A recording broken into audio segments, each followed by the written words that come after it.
আজকে ক্রিমিনালাইজেশনস in every sector, ব্যবসা, সেটা ব্যাংকিং হোক, সাংবাদিকতা হোক,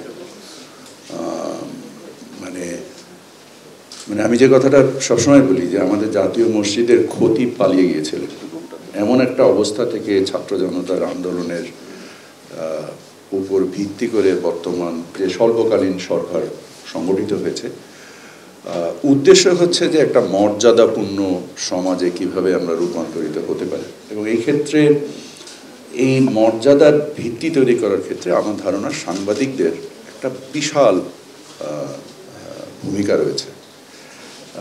নির্মোহভাবে সংবাদগুলোর উপস্থাপনা করা, কোনো বিশেষ গোষ্ঠীকে মানে রিপ্রেজেন্ট না করা, এবং রিপ্রেজেন্ট করা, প্রতিনিধিত্ব করা প্রকৃতভাবে মানুষের, এবং দায়টা বোধ করা যে মানুষের প্রতিনিধিত্ব করা। আর আজকে যারা বৃত্তিপ্রাপ্ত হচ্ছে তাদের জাস্ট উদ্দেশ্যে আমি দুটো কথা বলবো। সেটা হচ্ছে যে আমার দাদা একজন অসম্ভব দরিদ্র মানুষ ছিলেন, এবং এই দারিদ্র্যের যে চক্র, সেখান থেকে আমার বাবার জীবনের উপর একটা সুন্দর বই আছে, আপনারা পড়ে দেখতে পারেন, যে the way that he has আমি চেষ্টা করব মানে ইংরেজি শব্দ ব্যবহার না করতে, মানে যেভাবে উনি ওনার জীবনের যে যে যাত্রাটা উনি যে সম্পন্ন করেছেন, এই যাত্রার ভিতরে মানে একটা জিনিস আমার কাছে মনে হয়েছে যে জ্ঞান অর্জনের ক্ষেত্রে আল্লাহ তাআলা জ্ঞানে কাউকে মনোপলি দেন নেই। এই জিনিসটা ওপেন, ওনার সমস্ত মানুষের জন্য জ্ঞান অর্জনটা ওপেন করে দিয়েছেন। যদি এমন হতো যে আল্লাহ তাআলা এই জ্ঞানের উপরে কাউকে মনোপলি দিতেন, তাহলে হয়তো বা অনেক বড় জুলুম তৈরি হয়ে যেত।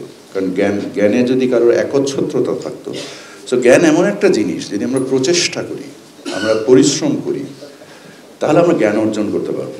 এবং ভবিষ্যতে আজকে যারা ছাত্র, তাদেরকে আমি বিশেষভাবে স্বনির্বন্ধ অনুরোধ করব যে এই যে ট্রান্সফরমেশন হয়েছে আমার নিজের জীবনের যে ট্রান্সফরমেশন হয়েছে, আমার দাদার জীবন থেকে, আমার বাবার জীবন থেকে, আমার নিজের জীবনে আজকে যে আপনাদের সামনে দাঁড়িয়ে কথা বলছি, এই ক্ষেত্রে প্রচেষ্টা একটি অসম্ভব একটা মানে জ্ঞান অর্জনের একটা চেষ্টা, এবং তাকে কাজে রূপান্তরের একটা প্রচেষ্টা, এর একটা সামগ্রিক ফসল আকারে হয়তোবা, এবং সর্বোপরি আল্লাহর রহমত এবং বরকত, এবং যার বিনিময়ে আজকে আপনাদের সামনে দাঁড়িয়ে কথা বলছি। সো ছাত্রদের উদ্দেশ্যে বলবো যে বৃত্তি মূল উদ্দেশ্য না, উদ্দেশ্য হচ্ছে সম্মান, ইজ্জত।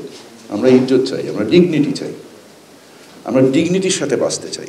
এবং এই ডিগনিটির সাথে বাঁচার ক্ষেত্রে এই সাংবাদিক প্রতিষ্ঠান যেমন একটি পেশাদারিত্বের জায়গা, এবং এই পেশাদারিত্ব সেটা আমাদের ব্যাংকিং সেক্টরে হোক, আমাদের সাংবাদিকতার জায়গায় হোক, এবং আমাদের ছাত্রদের জায়গায় হোক, আমাদের এই প্রচেষ্টাটা অসম্ভব জারি রাখা চাই, এবং জ্ঞান অর্জন করতে হবে।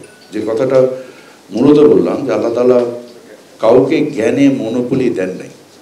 আর একটা কথার সাথে সাথেই বলবো যে খাদ্যের যেমন একটা শেলফ লাইফ থাকে, জ্ঞানেরও কিন্তু শেলফ লাইফ থাকে। কিছু কিছু জ্ঞান বাদে, যেগুলো ডিভাইন নলেজ, মানে সৃষ্টিকর্তার প্রদত্ত যে জ্ঞান, এর বাইরে আমরা যে জ্ঞানগুলো অর্জন করি, এরও কিন্তু একটা শেলফ লাইফ থাকে। একটা সময়ের পরে এই জ্ঞানটা রিলেভেন্ট না। যেমন আমরা ফোন ব্যবহার করি, ফোনের যেমন মডেল চেঞ্জ হওয়ার সাথে সাথে আগের ফোন বা আগের অ্যাপসগুলো আর রিলেভেন্ট থাকে না।